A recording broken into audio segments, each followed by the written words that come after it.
1937 के बाद जब मुसलमानों ने अलग मुल्क का तसव्वुर किया तो 1939 के अंदर जब बरतानवी हुक्मरान दूसरी जंग में उलझ गए तो कांग्रेस ने हिंदू अलग मुल्क या सिविल नाफरमानी का फैसला किया।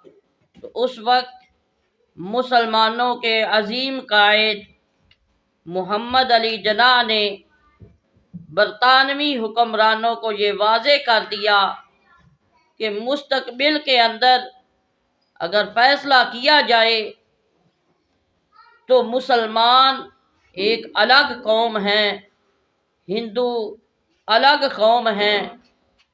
फिर जद्दोजहद के बाद जब मुसलमानों ने 22, 23, 24 मार्च जब इस जलसे का इनेकाद किया 1940 के अंदर, तो नौजवान रज़ाकराना तौर पर खिदमत करते रहे। इसके अलावा अलग-अलग कैंप लगाए गए, बड़े ज़ोरों शोर से इस करारदाद को पेश करने के लिए इंतज़ामात किए गए।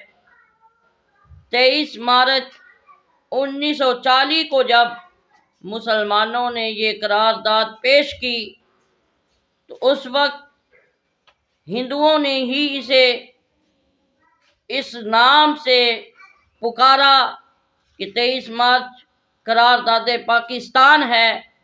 आखिरकार मुसलमानों की कोशिशें रंग लाईं और अजीम कायद मोहम्मद अली जिन्नाह की क़यादत में मुसलमानों ने एक अलग मुल्क हासिल किया और ये मुल्क क़यामत तक कायम रहेगा।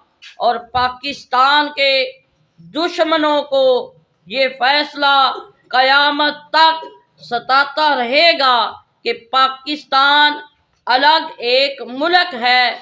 पाकिस्तान मिटने के लिए नहीं बना, बल्कि पाकिस्तान हुज़ूर ताजदार मदीना सल्लल्लाहु अलैहि वसल्लम की बशारत है और ये कलमा हक के नाम पर कायम हुआ और इंशाअल्लाह अज़ीज़ पाकिस्तान ता क़यामत कायम व दायम रहेगा।